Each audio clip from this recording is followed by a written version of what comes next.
kasih, di sini saya akan menjelaskan makalah yang saya telah buat dengan topik yang saya ambil, penegakan hukum di Indonesia dalam prakteknya ditinjau sudut pandang Pancasila. Termasuk dalam pembahasan A.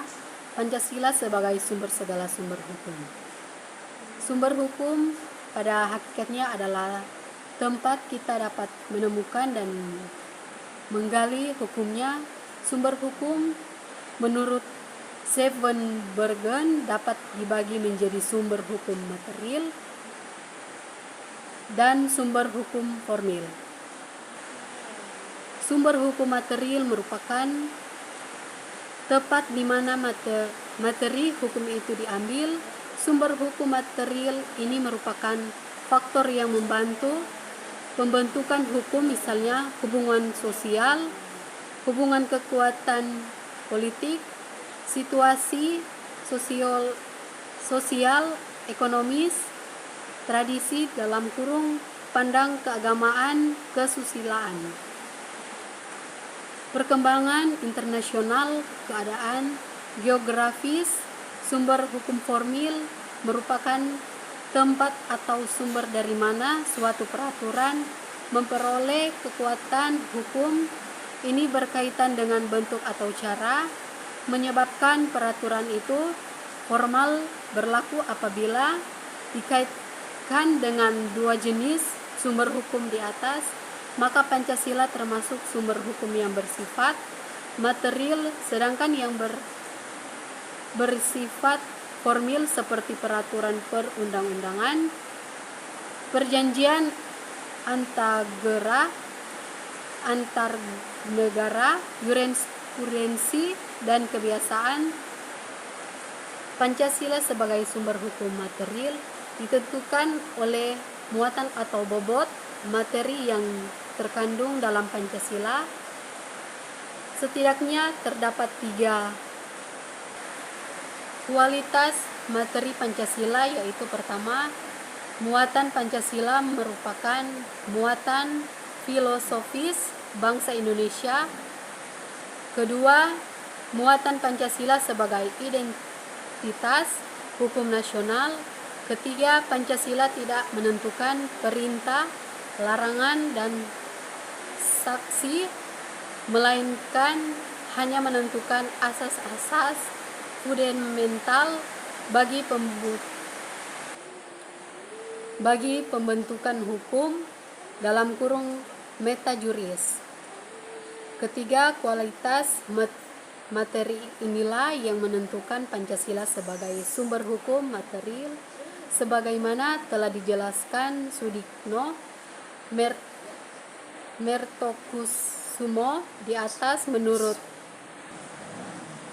Menurut Ahmad Ali Stuffenbautheorie, klasen merupakan peraturan hukum keseluruhannya dari norma dasar yang berada di puncak piramida dan semakin ke bawah semakin beragama dan menyebar.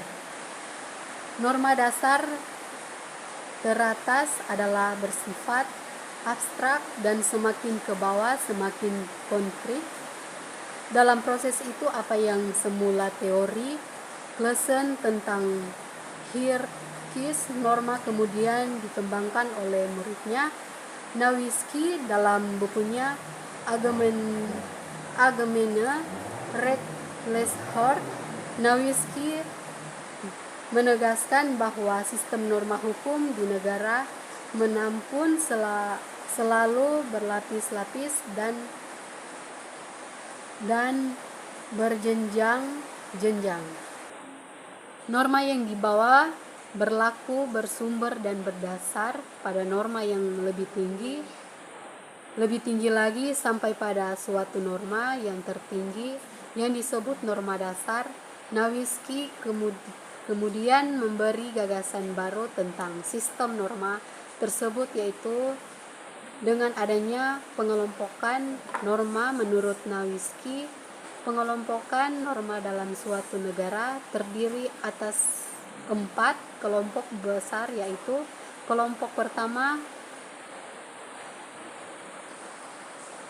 Kelompok pertama, Staff Fundamental Norm atau norma fundamental negara. Kelompok kedua, Staatsgesetz dalam kurung aturan dasar pokok negara. Kelompok ketiga, Formal Gesetz undang-undang. Kelompok keempat, Verordnung dan Autonome Satzung dalam kurung aturan pelaksana dan aturan otonom tutup kurung. Ketetapan MPR No 20/MPRS/1966. Ketetapan MPR No 5/MPR/1973. Ketetapan MPR No 9/MPR 1978. 15. Pancasila sebagai sumber dari segala sumber hukum dimaksudkan sebagai sumber dari tertib hukum negara Indonesia. Menurut Roeslan Sela, fungsi Pancasila sebagai sumber segala sumber hukum mengandung arti bahwa Pancasila berkedudukan sebagai 1. Ideologi hukum Indonesia, 2. Kumpulan nilai-nilai yang harus berada di belakang keseluruhan hukum Indonesia, 3. Asas-asas yang harus diikuti sebagai petunjuk dalam mengadakan pilihan hukum di Indonesia, 4. Sebagai suatu pernyataan dari nilai kejiwaan dan keinginan bangsa Indonesia juga dalam hukumnya. Keberadaan Pancasila sebagai sumber dari segala sumber hukum kemudian kembali dipertegas dalam ketetapan MPR No 3/MPR/2000 tentang sumber hukum dan tata urutan peraturan perundang-undangan. Pasal 1 TAP MPR itu memuat 3 ayat. 1. Sumber hukum adalah sumber yang dijadikan bahan untuk penyusunan peraturan perundang-undangan. 2. Sumber hukum terdiri dari sumber hukum tertulis dan hukum tidak tertulis. 3. Sumber hukum dasar nasional adalah Pancasila sebagaimana tertulis dalam pembukaan Undang-Undang Dasar 1945, yaitu ketuhanan yang Maha Esa, kemanusiaan yang adil dan beradab, persatuan Indonesia dan kerakyatan yang dipimpin oleh hikmat kebijaksanaan dalam permusyawaratan perwakilan, serta dengan mewujudkan suatu keadilan sosial bagi seluruh rakyat Indonesia dan batang tubuh Undang-Undang Dasar 45. B. Reformasi dan tergerusnya Pancasila sebagai sumber segala sumber hukum. Ketetapan MPRS No 33/MPRS/1967 tentang pencabutan kekuasaan pemerintah negara dari Presiden Soekarno secara konstitusional menandai berakhirnya kekuasaan Soekarno yang dikenal dengan rezim Orde Lama dalam kurung Orla.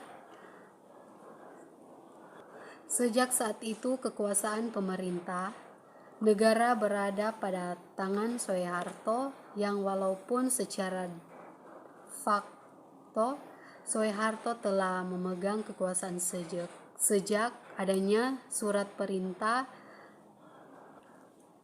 11 Maret tahun 1966, status Soeharto secara konstitusional kemudian diakui dengan ketetapan MPRS No 33/MPRS/1968 tentang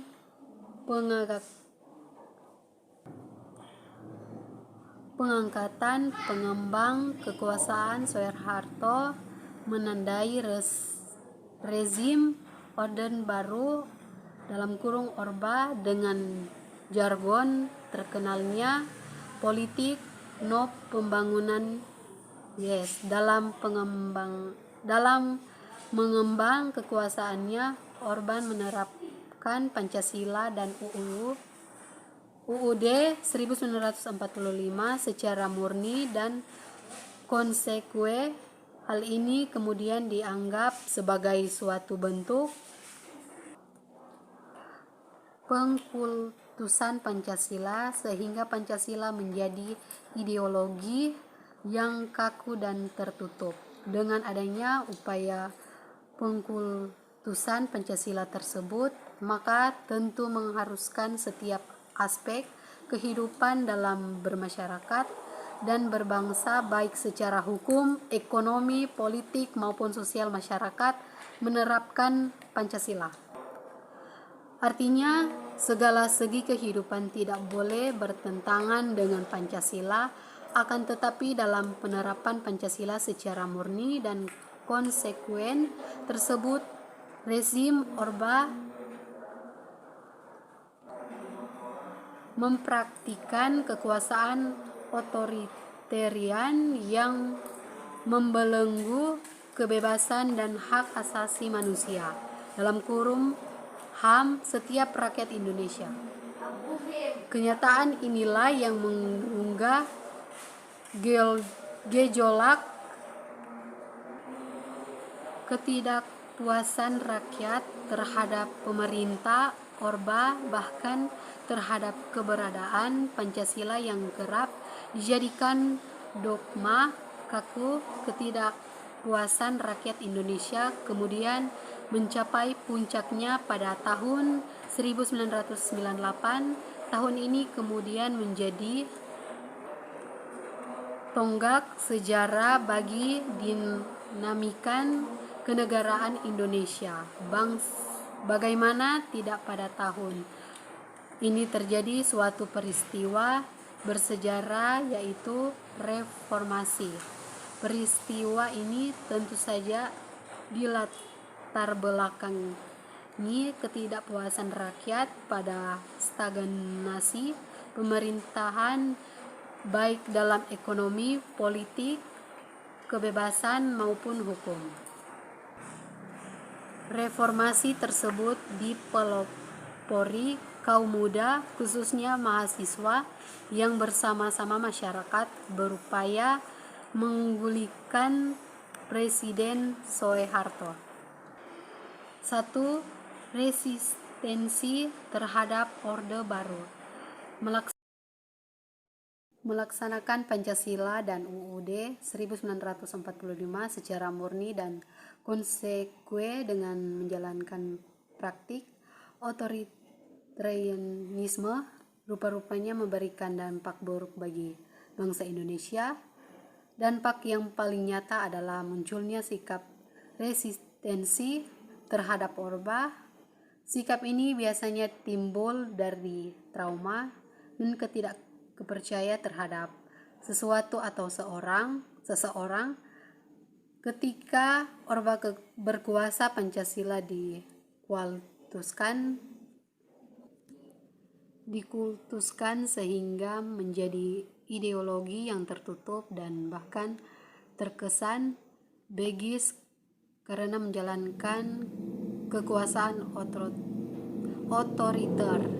Akibatnya timbul rasa trauma dan sikap kepercayaan atau resistensi terhadapnya. Tidak heran ketika Orba tidak lagi berkuasa, maka segala sesuatu yang berkaitan dengannya ditinggalkan tanpa mempedulikan yang bermanfaat dan yang tidak bermanfaat. Contohnya, meskipun masih memiliki nilai manfaat terhadap beberapa perbedaan Pancasila akan tetapi karena itu produk Orba maka harus dihilangkan.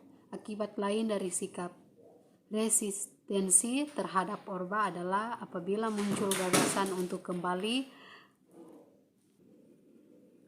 Akibat lain dari sikap resistensi terhadap orba adalah apabila muncul gagasan untuk kembali menegakkan Pancasila, maka anggapan alamiah yang muncul adalah praktik kekuasaan otoritarian akan terjadi lagi. 2. Menguatnya pluralisme hukum. Di dalam berhukum, negara Indonesia menerapkan beberapa sistem hukum seperti civil law, common law, hukum Islam, dan hukum adat. Realitas ini menunjukkan adanya pluralisme hukum dalam penerapan sistem hukum nasional. Praktik berhukum secara plural memang sudah berlaku sejak kemerdekaan. Hukum adat diberlakukan di Indonesia karena hukum adat merupakan hukum asli yang lahir dari kebudayaan dan hidup di tengah-tengah masyarakat Indonesia. Van Vollenhoven dalam bukunya Het Adatrecht van der Landschap, hukum adat merupakan keseluruhan aturan-aturan tingkah laku yang berlaku bagi orang-orang bumi puterak dan orang-orang timur asing yang mempunyai pemaksa dan saksi. Lagi pula tidak terkodifikasi. Sementara itu, hukum Islam diterapkan di Indonesia sejak masuknya agama Islam di Nusantara. Dengan mayoritas penduduk Indonesia menganut agama Islam, maka hukum Islam atau syariat Islam mendominasi berhukum penduduk Indonesia, terutama dalam hal hukum perkawinan, hukum waris, dan hukum keluarga. 3. Pancasila sebagai simbolis hukum. Tergerusnya Pancasila sebagai sumber segala sumber hukum tidak hanya karena adanya resistensi terhadap orba dan semakin menguatnya pluralisme hukum, tetapi adanya resistensi tetapi juga karena Pancasila dalam hukum hanya sebagai acuan formalitas dalam membuat segala jenis peraturan. Hal yang paling konkret untuk mendeskripsikan formalitas Pancasila dalam materi muatan peraturan perundang-undangan. Apabila diperhatikan begitu banyak gugatan hukum melalui jalan judicial review di Mahkamah Konstitusi terhadap materi. 3. Pancasila sebagai simbolis hukum.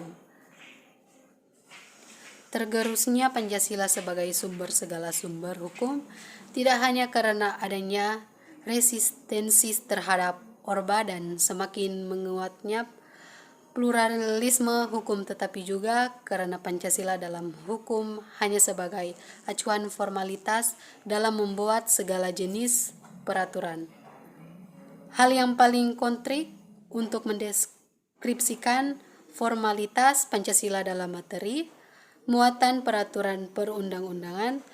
Apabila diperhatikan begitu banyak gugatan hukum melalui jalan judicial review di Mahkamah Konstitusi terhadap materi muatan undang-undang. Kenyataan ini sebenarnya menunjukkan bahwa undang-undang yang dibuat legislatif tidak secara sungguh-sungguh merujuk UUD 1945 sebagai peraturan yang berkedudukan lebih tinggi dari UU atau dalam sistem peraturan perundang-undangan sebagai bentuk pelanggaran terhadap alas lex superiori derogat legi inferiori. C. Menerapkan Pancasila sebagai sumber segala sumber hukum. Tergerusnya Pancasila sebagai sumber segala sumber hukum mengakibatkan Pancasila tidak lagi memiliki daya mengikat dalam sistem hukum nasional. Realitas, Pancasila tidak lagi memiliki daya mengikat dalam sistem hukum nasional. Realitas berhukum yang jauh dari koridor norma dasar negara ini menyebabkan materi, muatan hukum dan pelaksanaan hukum di Indonesia tidak menemukan suatu yang jelas, apalagi dengan adanya sikap-sikap resistensi terhadap Orba dan menguatnya pluralisme hukum menambah tidak berdidentitasnya sistem hukum nasional.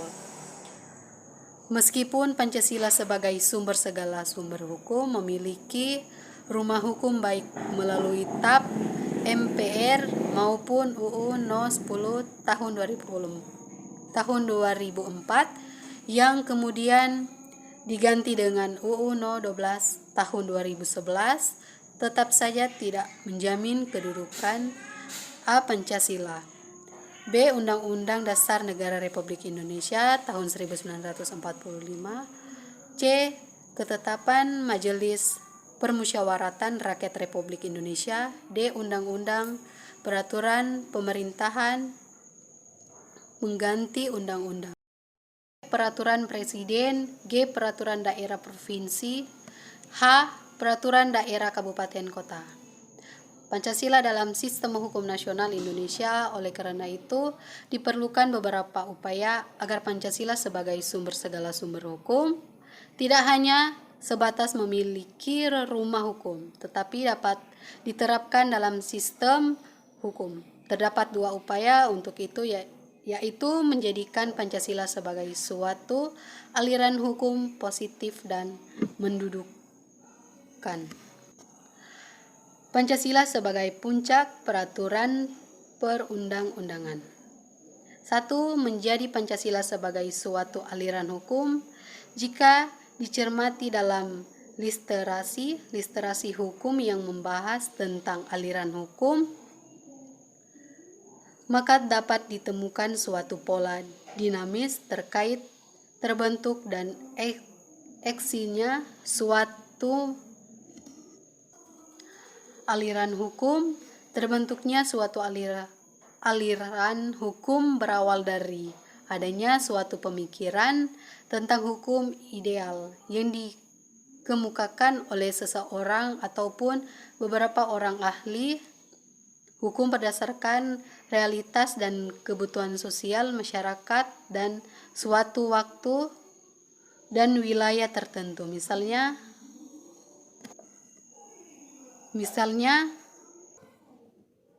pemikiran tentang kepastian hukum atau positif hukum berawal dari John, seorang ahli hukum Inggris. Menurut Austin, hukum terlepas dari soal keadilan dan dari soal baik dan buruk. Karena itu, ilmu hukum tugasnya hanyalah menganalisis unsur-unsur secara nyata ada dalam sistem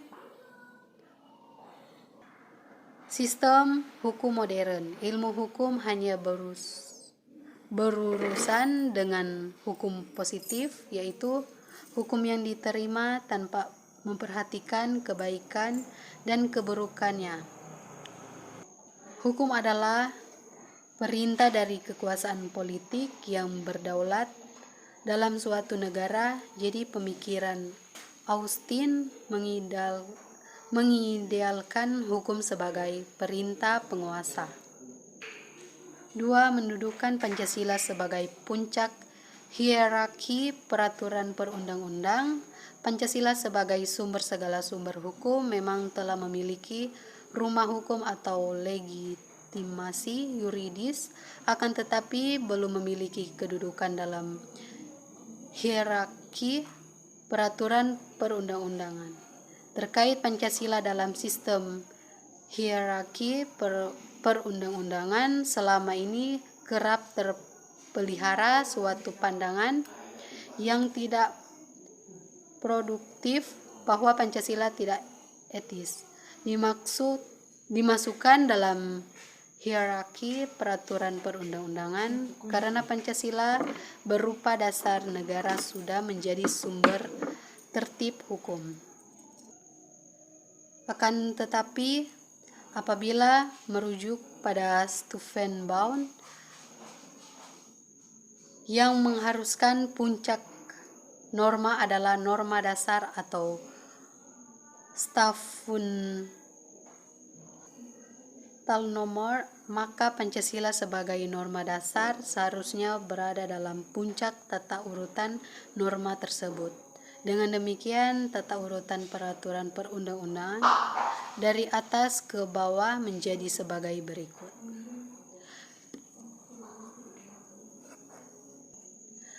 Kesimpulan yang saya dapat diambil dari makalah ini, Pancasila merupakan dasar negara dari Republik Indonesia.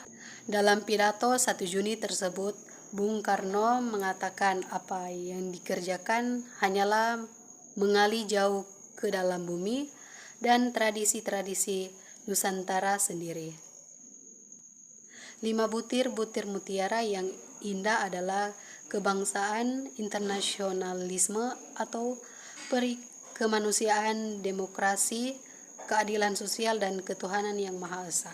Sebagai negara hukum, bagi penguasa maupun rakyat atau warga negara, bahkan negara itu sendiri, semuanya harus tunduk kepada hukum.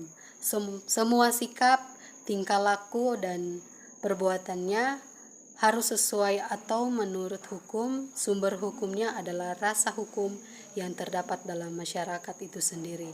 Menurut Plato, penyelenggara negara yang baik adalah pemerintah yang didasarkan pada pengaturan hukum yang baik, dan penyelenggaraan pemerintah yang didasarkan pada hukum merupa salah satu alternatif yang baik dalam penyelenggaraan dan negara. Terima kasih hasil sekian video saya di hari ini. Terima kasih dan shalom.